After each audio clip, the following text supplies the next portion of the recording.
네, 오늘은 만성빈혈 치료의 판도를 바꾸고 있는 새로운 약물이죠. 바로 루스파터셉트에 대해 깊이 파고들어 보겠습니다.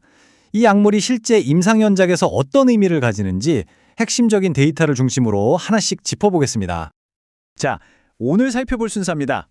먼저 루스파터셉트가 왜 새로운지를 그 작용 기전부터 알아볼 거고요.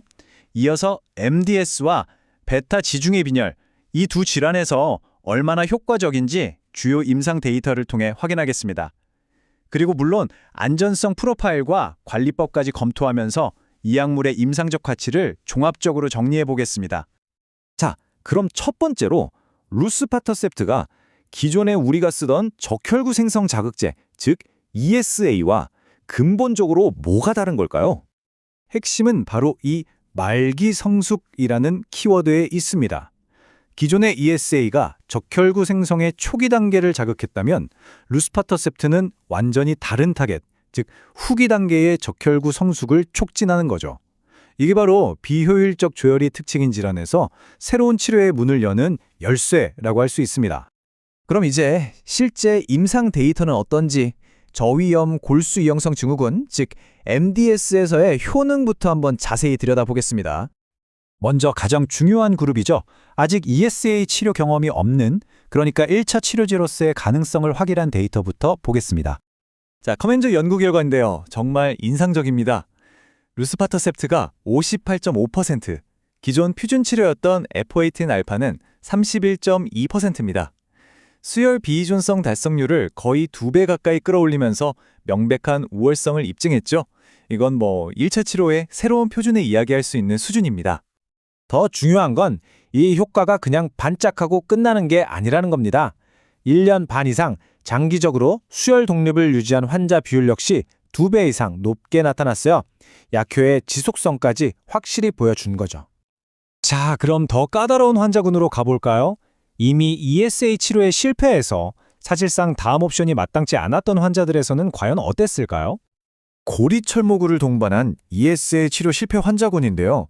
이 환자군에서도 루스파터셉트는 위약 대비 3배 가까운 임상적으로 매우 유의미한 수혈 독립 비율을 달성했습니다. 정말 중요한 데이터죠?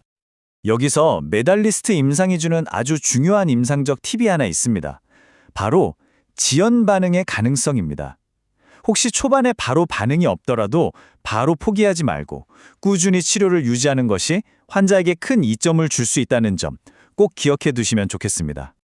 자, 이제 MDS에 이어서 이번에는 또 다른 난치성 질환이죠. 베타 지중해 빈혈에서의 효과를 한번 살펴보겠습니다.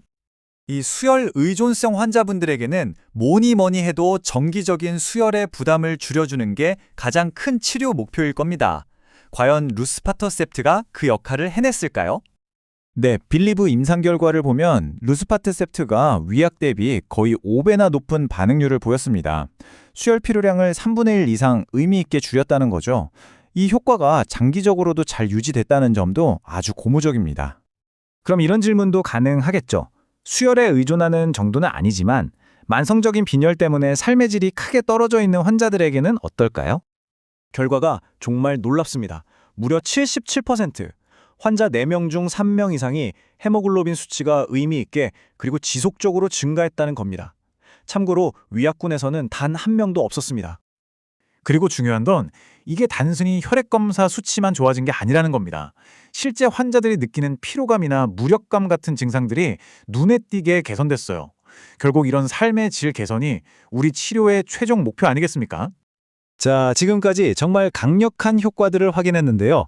그럼 당연히 이런 생각이 드시겠죠? 이렇게 효과가 좋은데 부작용은 괜찮을까? 이제 안전성과 관리라는 현실적인 측면으로 한번 넘어가 보겠습니다. 결론부터 말씀드리면 안전성 프로파일은 전반적으로 예측 가능하고 관리 가능한 수준입니다. 하지만 물론 임상 현장에서 주의해야 할 몇몇 이상 반응들이 있습니다. 가장 흔하게 보고되는 부작용은 피로감이나 근골격계 통증 같은 것들입니다.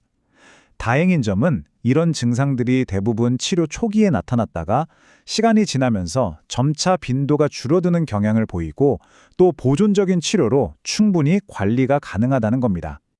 다만 임상애로서 저희가 좀 더 주의 깊게 모니터링해야 할 부분도 있습니다. 바로 고혈압인데요. 정기적인 혈압 체크가 꼭 필요하고요. 그리고 아주 드물지만 혈전 색전증의 위험이 있어서 특히 비장절제술 이력이 있는 고위험군 환자에서는 주의를 기울일 필요가 있겠습니다. 그리고 많은 선생님들께서 우려하시는 장기 안전성, 특히 MDS 환자에서 AML로 진행될 위험은 다행히 대조군과 비교해서 전혀 증가하지 않았습니다.